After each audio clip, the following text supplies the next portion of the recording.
the pushes through with lowering tariffs on imported meat.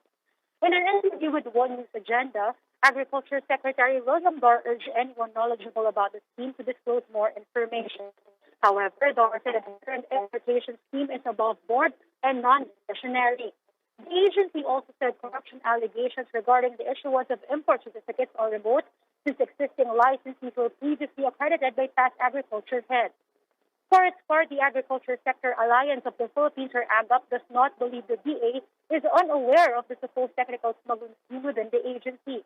The Bureau of Animal Industry and National Meat Inspection Service are the ones that issue permits, both of which are directly under the DA. The Samahang Industriya and Agrikultura, or SINAG, echoed this, adding that they will look at possible cases that can be filed on the matter. For his part, Dar insisted that the reasons for the lowering of tariffs are to discourage smuggling and bring in more supplies to keep prices lower. Meanwhile, the DA, UNACO, an animal health and nutrition firm, signed an agreement to fight ASF. UNACO will help in sourcing piglets, disinfectants, and vitamin supplements. Feed companies will also be asked to help prevent slow feeding and provide cheaper and locally made foods for hog raisers. Sean, the DA is currently testing locally developed antiviral compounds while they await vaccines for ASF. With this, the agency says it expects the industry to recover in 3 to 5 years. Sean? All right, thank you for that update. That was Shyla Francisco joining us live or joining us over the phone. Let's check in on other stories we're keeping our eyes on. Local health officials have warned against the use of ivermectin as a treatment for COVID-19. The Food and Drug Administration says that the drug, which is typically used to treat parasites, has not been approved in the country as a cure for any viral infection. Cavite Governor John Vic Remulla has declared the Caibiyang Tunnel in Mount Pico del Oro as a no-tourism zone. Remulla says that parking, loitering, eating, and taking selfies in the vicinity will be prohibited in order to avoid traffic bottlenecks. And the local government of Bulacan has announced a provincial-wide curfew from 11 p.m. to 4 a.m. in a bid to curb the spread of COVID-19. Governor Daniel Fernando adds that a liquor ban will be imposed and checkpoints will be set up at borders. And the World Health Organization says that better COVID-19 vaccines are in the works, with some not necessitating the use of needles. Let's find out more from this video from Bloomberg.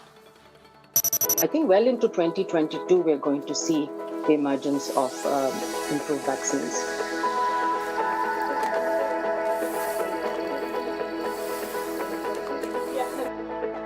While we're thrilled with the vaccines that we have, and we're so, in a way, lucky that these vaccines against this virus turn out to have such high efficacy and good safety profile, we can improve further on vaccines. For example, there are vaccines now being developed which could be given as a nasal spray. There may be many advantages to actually generating immunity in the respiratory tract because it can stop the virus from going any further. There's a couple of oral vaccines in development. There are more single-dose vaccines coming along, vaccines which can be stored at room temperature, vaccines that could potentially be given, through the skin, transdermal microneedle implant. So there are innovations in the type of vaccines, in the delivery system, and there could be also vaccines that are very safe in pregnant women and the elderly and so on.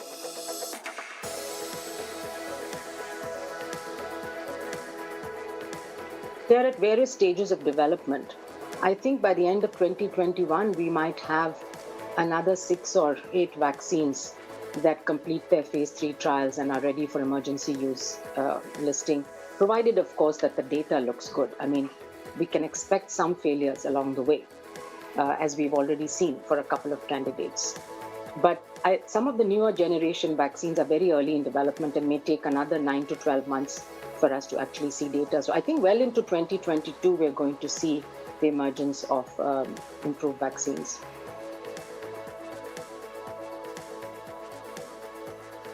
So if you look at vaccine development for COVID over the past year or so, it's been an incredible journey.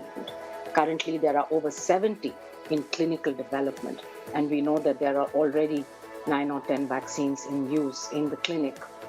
This is just incredible. It's never happened before.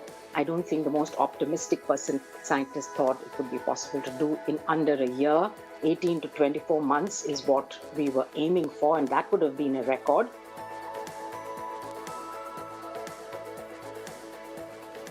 For more updates, visit News 5, the Philippine Star, and Business World online. Visit our website, onenews.ph, for more in-depth analysis. You can also catch One News on the Signal Play app. Register for a free account at www.signalplay.com and stream One News live anytime, anywhere. Mask on, wash hands, and stay safe, Philippines. I'm Sean Yao. We are One News.